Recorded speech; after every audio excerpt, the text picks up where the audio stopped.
want democracy. We want democracy. No more hypocrisy. No more hypocrisy. Self-determination. Self-determination. For every nation. For every nation. Hundreds of people rallied at Freedom Plaza in Washington, D.C. on August 10th, calling for the restoration of ousted Egyptian President Mohamed Morsi.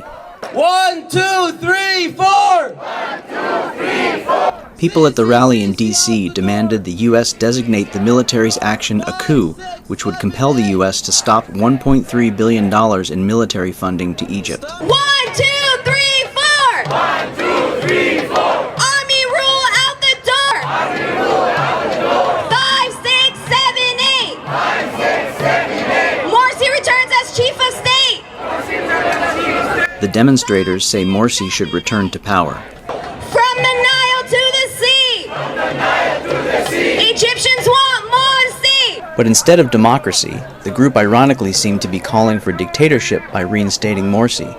While the group emphasized that Morsi was elected by 13 million Egyptians in 2012, at least 22 million signed petitions calling for Morsi's removal after almost a year of tenure.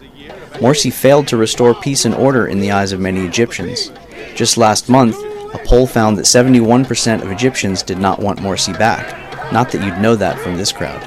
My brothers and my sisters, the people of Egypt are fighting for democracy, are fighting for the rule of law, are fighting for human rights and for justice. They will continue to be in the streets of Egypt until legitimacy is back, until the president is back, until the constitution that was ratified by more than 2/3 of the Egyptians is back, until the elected parliament is back. We will never go back. A press conference the day before the rally impressed that Morsi's removal was an important example of injustice being supported by the U.S. Injustice anywhere is a threat to justice everywhere. It goes against the values, it goes to the values of what Thomas Jefferson talked about in terms of life, liberty, the pursuit of happiness.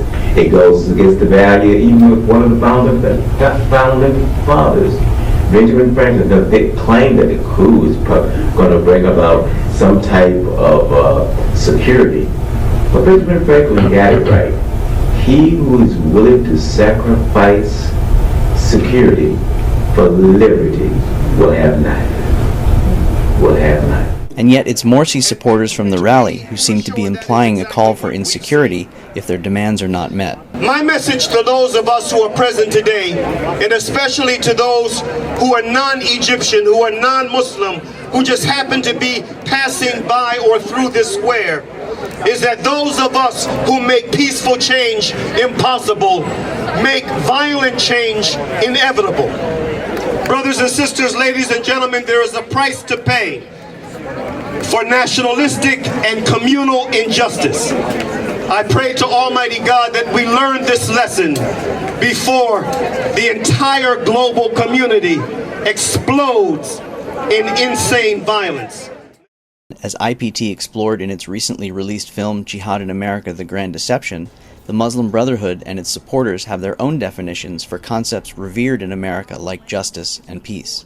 This is how the language is manipulated. This is how the agenda is hidden in the language. The goal is peace, in one word, peace. Islam is peace. Yeah, Islam is peace. But peace is not necessarily freedom. Peace just means the absence of opposition. To prevail everywhere and justice. Who would ever have a problem with justice?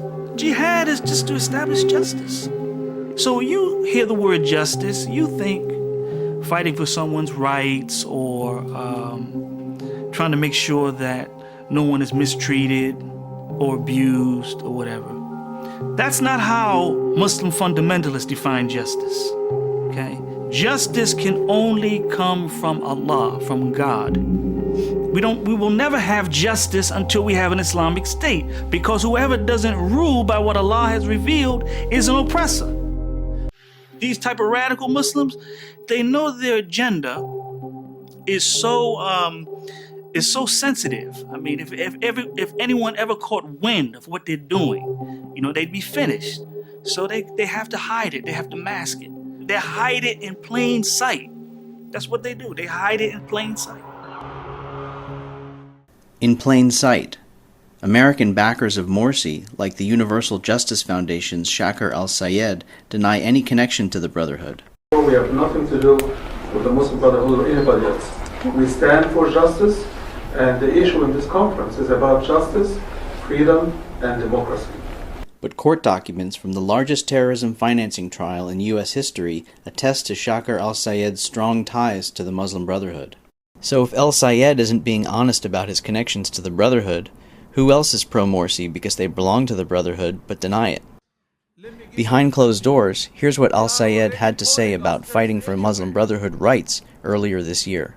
Whether you're sitting at home, watching TV, drinking coffee, sleeping, or playing with your kids, you are a terrorist because you are a Muslim. Well, give them the run for their money. Make it worth it. Make this title worth it. Brings new meaning to this weekend's rally, doesn't it?